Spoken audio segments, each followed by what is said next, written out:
Nesta lição, vamos continuar a estudar a reprodução sexuada e vamos dar particular atenção ao estudo das estratégias reprodutoras. Há várias estratégias reprodutoras e vamos analisar algumas delas. Vamos ver o que são espécies monoicas e o que são espécies dioicas. O que são espécies monoicas versus espécies dioicas, comparando então as vantagens e desvantagens de cada um destes tipos de espécies. Vamos analisar o que é a fecundação externa e o que é a fecundação interna e depois também vamos comparar fecundação externa versus fecundação interna, vantagens e desvantagens de cada um destes tipos de fecundação. Terminamos com o que tem que aprender, um breve resumo daquilo que vimos nesta lição e com a verificação da aprendizagem. Como já vimos, a reprodução sexuada exige um maior dispêndio de energia do que a reprodução assexuada, mas assegura uma maior diversidade genética das espécies que a utilizam e daí considerarmos que, em determinadas circunstâncias, a reprodução sexuada é sem dúvida uma vantagem. Para realizarem a reprodução sexuada, as espécies têm diferentes estratégias, considerando diferentes critérios mesmo, quer relativamente aos indivíduos onde são produzidos os gametas, quer quanto ao modo como ocorre a fecundação. Por exemplo, se o nosso critério estiver relacionado com a questão, os dois tipos de gametas são produzidos no mesmo indivíduo ou em indivíduos diferentes, então eu vou considerar que as espécies podem ser monoicas, que é sinónimo de hermafroditas, e dioicas, que é sinónimo de gonocóricas. Na realidade, a primeira palavra é mais utilizada para todos os seres, com exceção dos animais, enquanto que a segunda palavra é mais utilizada para os seres do reino animal. Então, uma espécie monoica ou hermafrodita, de acordo com esta informação, se os tipos de gametas são produzidos ou não no mesmo indivíduo, e também dioica ou gonocórica. Por outro lado, se a nossa questão for a fecundação ocorre com gametas do mesmo indivíduo ou de indivíduos diferentes, então nesse caso vamos chamar fecundação direta, também com o nome de autofecundação, são sinónimos, ou fecundação cruzada. E ainda podemos colocar outra questão: a fecundação ocorre dentro do indivíduo ou no exterior? E nesse caso a classificação vai ser em fecundação interna ou fecundação externa. Vamos então analisar a questão das espécies serem monoicas ou dioicas, ou seja, se um só indivíduo é capaz de produzir os dois tipos de gametas ou se para produzir os dois tipos de gametas são necessários dois indivíduos distintos. Se as espécies são monoicas ou hermafroditas, isso quer dizer que um só indivíduo é capaz de produzir os dois tipos de gametas. Aquilo a que normalmente nós chamamos gametas masculinos e gametas femininos, mas há espécies em que não são designados dessa forma. Por exemplo, são chamados gametas mais e gametas menos. Portanto, o que interessa é que eles são de dois tipos e se os dois tipos são produzidos pelo mesmo indivíduo, então eu digo que essas espécies são monoicas ou hermafroditas. Temos aqui um exemplo que é talvez dos mais conhecidos das espécies monoicas, que é o que se passa com muitas plantas com flor. Então, aqui temos uma planta que tem os órgãos femininos e tem os órgãos masculinos. Os órgãos femininos são os carpelos, que têm o ovário lá embaixo, o estilete e o estigma, e depois temos os estames, que são os órgãos masculinos, que têm o filete e a antera, que é esta estrutura que se vê aqui mais amarelinha, onde surgem os grãos de pólen. Então, esta flor é inequivocamente uma flor de uma espécie que é monoica. Produz gametas masculinos e produz gametas femininos. Os gametas masculinos nas plantas são designados de anterozoides, enquanto que os gametas femininos são designados de oosferas, ao contrário do que se passa com os animais, em que os gametas masculinos são os espermatozoides e os gametas femininos são os óvulos. Temos aqui um exemplo de um animal, portanto a que chamaria mais frequentemente hermafrodita, em que esta espécie produz quer espermatozoides, quer óvulos no mesmo indivíduo. Este animal é um parasita intestinal de vertebrados e ele produz gametas femininos e gametas masculinos, óvulos e espermatozoides.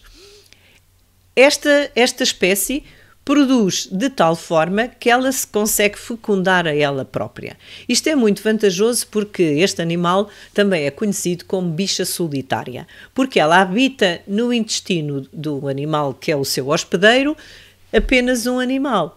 Como é que ela se poderia reproduzir sexuadamente dentro do animal? Não era possível. E então ela consegue reproduzir-se sexuadamente sendo apenas um indivíduo. Isso leva-nos a uma outra classificação que já iremos abordar, que é de um indivíduo, apesar de produzir os 2 gametas, por vezes não se consegue autofecundar. Mas não deixa por isso de ser uma espécie monoica, porque o mesmo indivíduo produz os 2 tipos de gametas. Agora, se ele não se conseguir autofecundar, então aí dizemos que o hermafroditismo é insuficiente, ou seja, ele produz os 2 gametas, mas não é suficiente para ocorrer a fecundação. Se for capaz de se autofecundar, que é o que acontece com a ténia, então dizemos que o hermafroditismo é suficiente. Se quiseres analisar depois aqui, não tens que saber isto de cor, mas se te interessares, podes analisar aqui como é que está organizado o sistema reprodutor da ténia.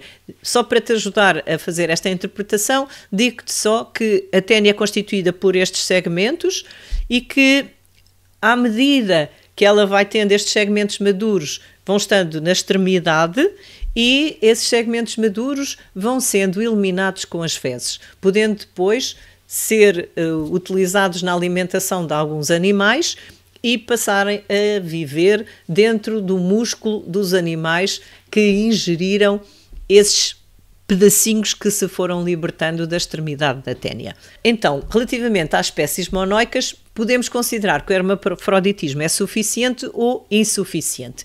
E está aqui um exemplo em que o hermafroditismo é insuficiente, que é o que se passa com as minhocas. Porquê? Porque as minhocas produzem gametas masculinos e gametas femininos, mas em locais afastados do seu corpo. E não é viável que os gametas masculinos, normalmente que são os que têm mobilidade, consigam fazer aquele percurso todo até chegarem ao local onde poderiam fazer a fecundação do gameta feminino. Então o que acontece é que é necessário sempre um outro animal. Se reparares, eles estão virados ao contrário, porque onde é o aparelho reprodutor masculino de um, tem que estar em contacto com o aparelho reprodutor feminino do outro.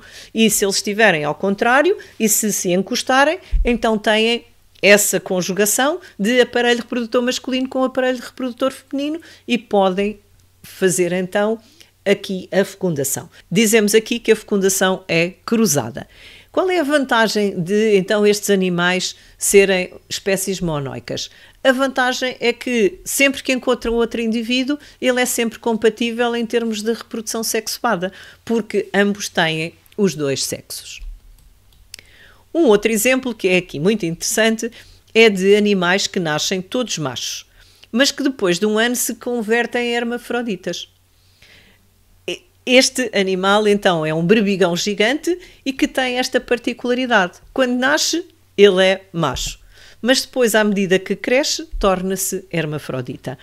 A fecundação é externa, expulsam primeiro o esperma e depois os óvulos para evitarem a autofecundação.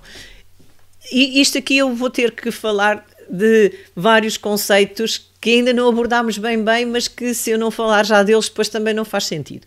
Então, já estou aqui a falar da questão da fecundação ser externa. O que é que quer dizer? Quer dizer que não vai ser feita dentro do corpo do indivíduo. O que vai passar-se é que eles produzem para o meio ambiente os gametas e depois é no meio ambiente, e este meio ambiente é geralmente a água, é nesse meio ambiente que vai ocorrer a fecundação.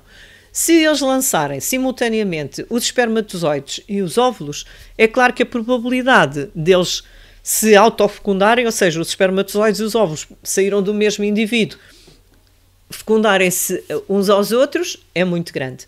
Mas se eles, numa altura, libertarem só óvulos e noutra libertarem só espermatozoides, pode ser que outro berbigão gigante que está ali ao pé esteja a fazer exatamente o contrário e que isso permita a fecundação entre gâmetas produzidos por indivíduos distintos, o que é muito melhor para aumentar a diversidade biológica, que está sempre baseada na diversidade genética. Um outro animal em que esta situação das mudanças de sexo é muito interessante é o que se passa aqui com o budião. São animais em que os indivíduos mais pequenos são fêmeas. Quando as fêmeas alcançam certo tamanho, portanto, elas quando nascem são mais pequenos, depois vão comendo, e quando crescem mais, as gónadas femininas regridem e amadurecem as gónadas masculinas. Ou seja, já nascem, e o que são gónadas? As gónadas são as glândulas sexuais. Então, eles já nascem com glândulas sexuais masculinas e femininas. Inicialmente, as glândulas femininas estão ativas.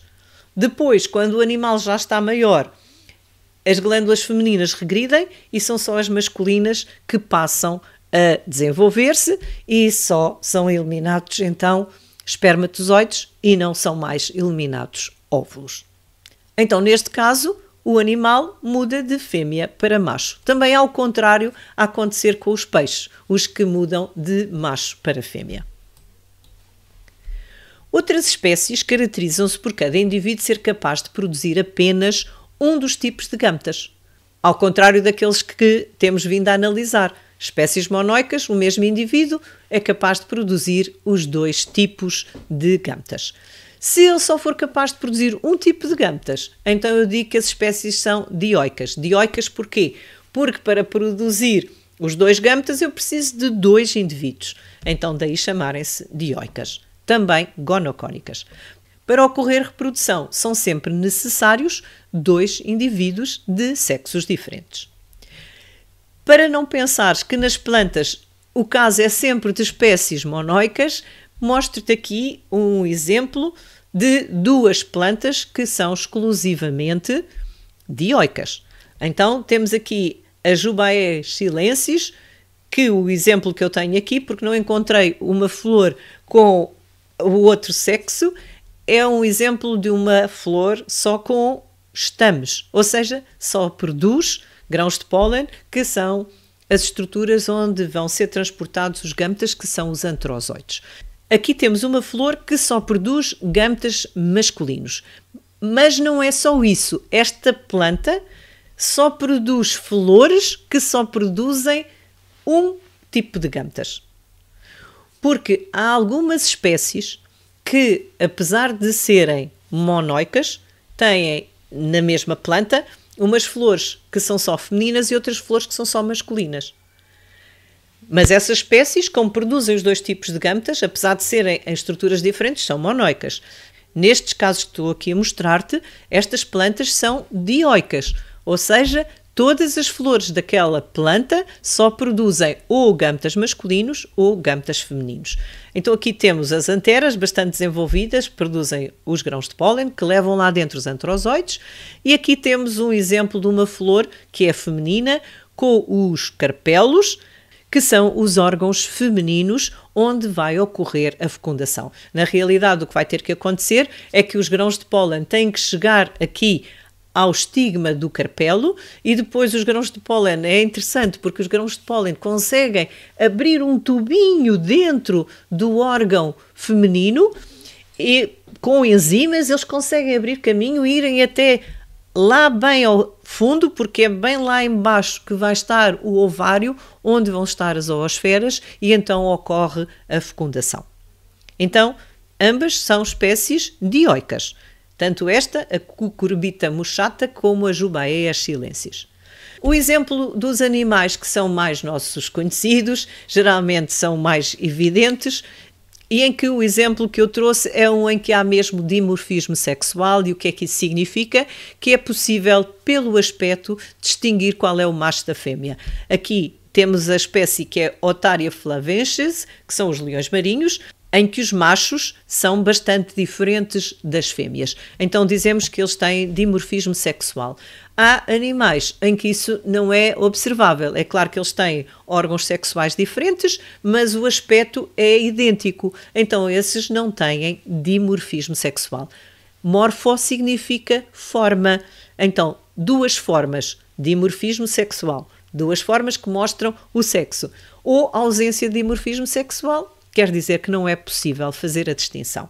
É muito comum, por exemplo, entre aves. Olhamos para as aves e elas são exatamente iguais.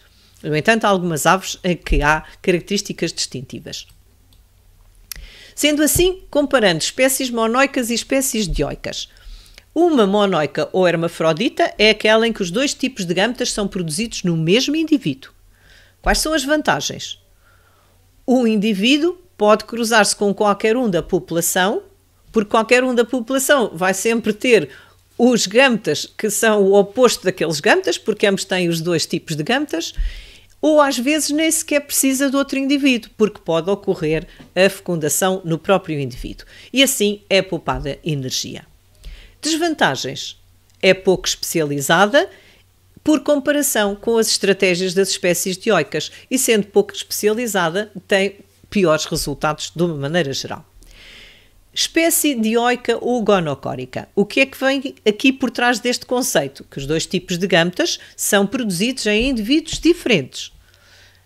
Quais são as vantagens? Exclui a autofecundação. Não é possível, uma vez que cada um só produz um tipo de gâmetas. Ora, isso promove o aumento da diversidade genética e daí advém a existência de seres com maior capacidade de sobreviver em situações adversas do meio ambiente. Qual é a desvantagem? É que só metade da população tem capacidade de originar descendentes, que são sempre as fêmeas, enquanto que os machos apenas doam os seus gâmetas. Um outro aspecto tem que ver com o local onde ocorre a fecundação, se ela é externa ou se é interna. A fecundação externa ocorre, portanto, fora do corpo, na água ou em áreas que sejam muito úmidas. Há sempre necessidade das células não ficarem desidratadas. A sobrevivência dos gâmetas, tal como do zigoto e depois também do embrião, depende da umidade. Não nos podemos esquecer que as células têm sempre como componente primordial a água. Portanto, se estiverem num ambiente em que facilmente, por osmose, a água sai lá de dentro da célula, as condições para a célula se manter viva terminam e a célula morre. Portanto, tudo está dependente então aqui da água, da existência de umidade. Para que ocorra a fecundação, é necessário um sincronismo na produção dos gâmetas por parte dos dois progenitores, se houver fecundação externa, para que os gâmetas não sejam produzidos de uma forma tão dispar que, quando já morreram, é que os outros são libertados. Então não é possível ocorrer a fecundação. Este sincronismo pode resultar quer de estímulos ambientais, quer de estímulos sexuais. Temos aqui dois exemplos, um no reino protista, que isto é uma alga, e outro no reino animal. A uva lactuca, mais conhecida por alface do mar, é uma espécie dioica, que, portanto, produz os gâmetas em plantas diferentes. E o que vai acontecer é que os gâmetas são lançados para a água e é na água que tem que ocorrer a fecundação. Portanto, fecundação externa. Aqui acontece o mesmo, mas aqui já há um passo um bocadinho mais à frente no sentido de melhorar a eficácia da fecundação, porque o abraço das rãs vai permitir que a deposição dos gâmetas seja realizada em simultâneo. Então, a deposição em simultâneo quer dizer que são libertados para a água espermatozoides e óvulos. Então, é mais provável que ocorra a fecundação e que se formem os zigotos. Sendo assim, este tipo de fecundação externa é mais eficaz do que este tipo de fecundação externa, em que cada um funciona independentemente do outro, apesar deles reagirem a estímulos ambientais. E, portanto, quer dizer que quando aquele estímulo acontece, eles são levados a libertar os seus gâmetas e, por isso, também, em princípio, serão libertados em simultâneo. Mas, sem dúvida que este processo é bem mais específico e vai funcionar melhor. Ainda sobre a fecundação externa, vou-te dar aqui o exemplo que é muito interessante, que é o que ocorre nos recifes de coral. O que acontece é que são libertados em simultâneo milhões de gâmetas masculinos e femininos. E aquilo que estamos aqui a ver é a preparação para a eliminação dos gâmetas e o momento em que ocorreu a libertação simultânea dos gâmetas pelos pólipos, chamam-se pólipos cada um destes animaizinhos. Isto aqui são os tentáculos, com a boca ali no meio, e isto estão a preparar-se para eliminar os seus gâmetas, e aqui estamos a ver os gâmetas todos. É uma nuvem de gâmetas. São aos milhões. E algum tempo depois poderíamos observar isto que é extraordinário. Repara que já temos aqui embriões em que observamos. Aqui, por exemplo, vemos 5 células, aqui vemos 4, mas é claro que têm mais células, uma vez que não estamos a ver as células que estão do outro lado. Há aqui algumas que são ainda só uma célula, ainda não se iniciaram as mitoses, mas aqui já há embriões. Portanto, isto é muito, muito eficaz, é mesmo muito interessante. Eu acho estas fotografias lindíssimas. A fecundação interna é outro tipo de fecundação em que a junção do gâmeta masculino com o feminino ocorre no interior daquele que produz o gâmeta feminino. Surgiu como parte da evolução dos seres que conquistaram o ambiente terrestre.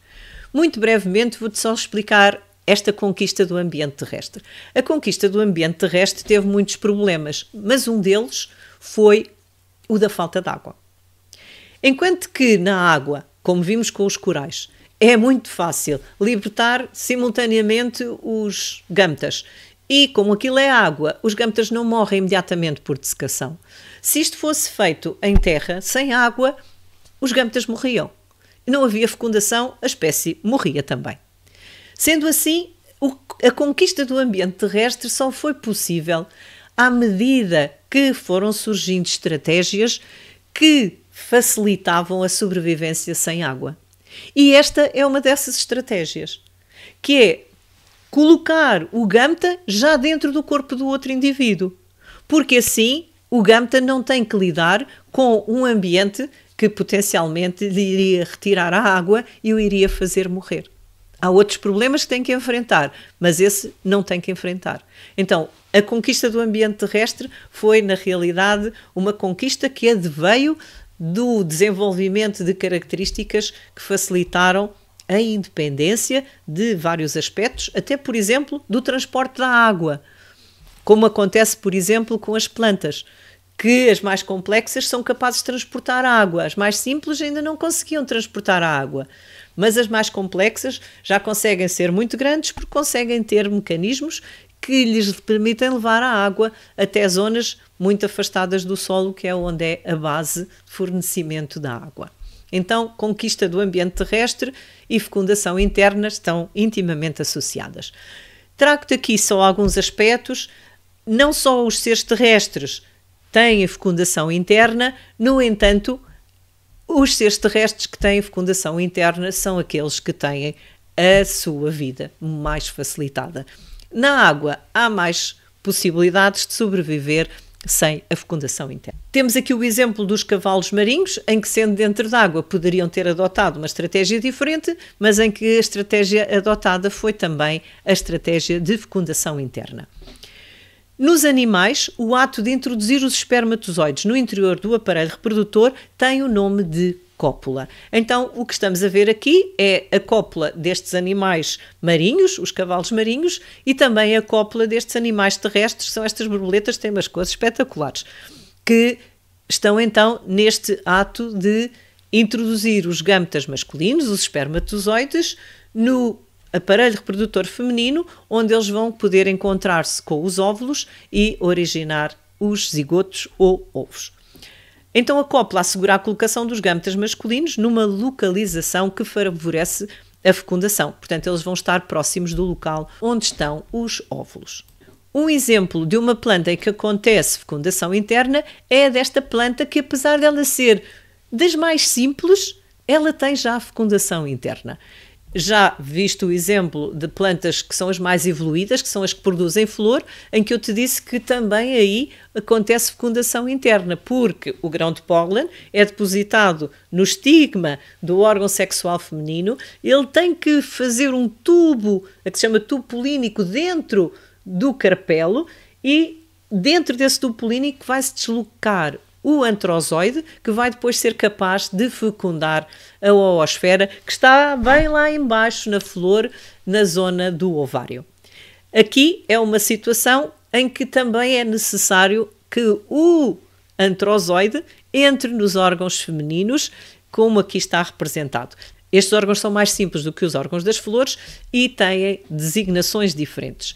São chamados gametângios, feminino este, e há o gametángio masculino, onde foram produzidos os antrozoides. O gametángio feminino tem lá dentro a oosfera e os gametângios masculinos produziram os antrozoides, que são flagelados, ou seja, eles ainda estão, de certa forma, dependentes da água.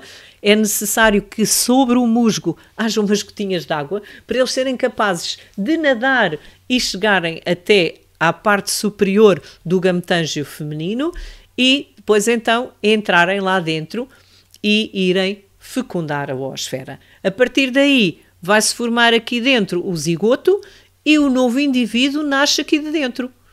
Então ele nasce protegido dentro deste gametángio feminino. Ocorre então uma fecundação interna. Vamos agora comparar os tipos de fecundação que analisamos. Fecundação pode ser direta, também chamada autofecundação, ou cruzada. O que é que distingue uma da outra? Se ela for direta, quer dizer que ocorre com gametas do mesmo indivíduo. Se ela for cruzada, quer dizer que ocorre com gametas produzidos em indivíduos diferentes. Quais são as vantagens de a fecundação ser direta? A manutenção das características do indivíduo. Há pouca variabilidade genética, apesar de haver sempre a variabilidade genética, na medida em que é reprodução sexuada, mas há bastante menor e então as características do indivíduo tendem a manter-se. Não depende de fatores externos, porque ela ocorre com gametas do mesmo indivíduo. Quais são as desvantagens? Reduz a variabilidade genética e, consequentemente, a biodiversidade e, por isso, os descendentes são normalmente menos saudáveis, porque têm menor variabilidade genética. Quanto à fecundação cruzada, as vantagens são, sem dúvida, o aumento da diversidade que advém da recombinação genética. Recombinação porque é combinar duas coisas distintas. Os híbridos tendem a ser mais fortes e saudáveis, apresentam maior vigor. Híbridos porque eles são originados de dois indivíduos diferentes. Quais são as desvantagens? É que depende de fatores externos, porque é necessário haver o encontro dos gametas masculinos e femininos que foram produzidos em seres diferentes. Se eu agora comparar a fecundação interna e externa. A fecundação interna, que é aquela que ocorre dentro do indivíduo. Então, elevada probabilidade de fecundação bem-sucedida, porque os gametas são colocados lado a lado, os femininos e os masculinos. Reduzida probabilidade de desidratação, por isso foi importantíssimo na conquista do ambiente terrestre. E ainda uma probabilidade elevada da sobrevivência dos descendentes, porque o seu desenvolvimento tem início no interior do indivíduo. Mas também tem desvantagens, como tudo. Nunca há nada que tenha apenas vantagens. Dificuldade de encontro entre indivíduos de sexos diferentes, enquanto isso não acontecer, não é possível ocorrer a fecundação. E a produção de um número relativamente pequeno de descendentes. Porquê? Porque ele está dependente de se formar no interior do indivíduo. Por isso, não é o mesmo que serem lançados todos os gametas para o exterior e cá fora ocorrerem aleatoriamente as fecundações.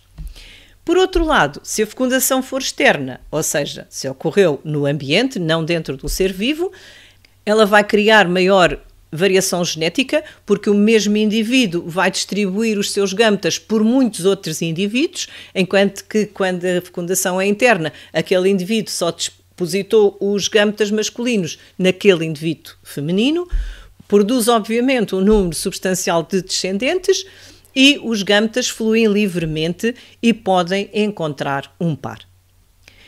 Quais são as desvantagens? Um grande número de gametas não é fecundado, ou seja, gastou-se energia para nada. Há uma probabilidade significativa de que ocorra desidratação, porque eles são lançados para o meio ambiente, e a esperança de vida dos descendentes é pequena, porque os descendentes que nascem dentro do progenitor têm a proteção do corpo do próprio progenitor. Por isso, a esperança de vida é superior se eles tiverem sido o resultado da fecundação interna. E o que é necessário aprender sobre estas estratégias reprodutoras?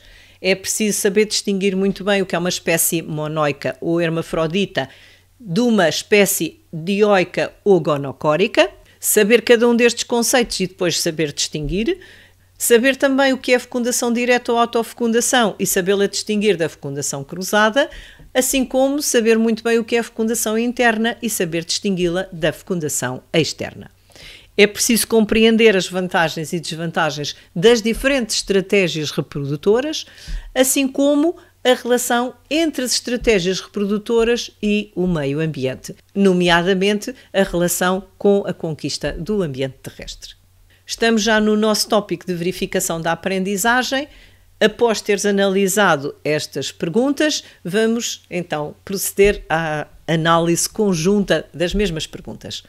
Pergunta 1. O sucesso da fecundação em A. armata, que é uma alga marinha, é facilitado pelo facto de... Temos ainda aqui uma informação extra sobre o que são gametófitos e esporófitos e dizem-nos que os gametófitos produzem gametas e que os esporófitos produzem esporos. Nós vamos ter que escolher quando é que ocorre o sucesso da fecundação. Portanto, vai ter com certeza que ver com gametófitos e não com esporófitos, uma vez que os esporófitos produzem esporos que não têm que ver diretamente com a fecundação, enquanto que os gametas têm que ver diretamente com a fecundação. Por isso, vamos lá ver qual será a resposta certa. A linha A. Os gametófitos viverem fixos nas rochas. Os gametófitos produzem os gametas. Eles, ao viverem fixos nas rochas, vai eventualmente facilitar o encontro dos gametas que vão sendo produzidos.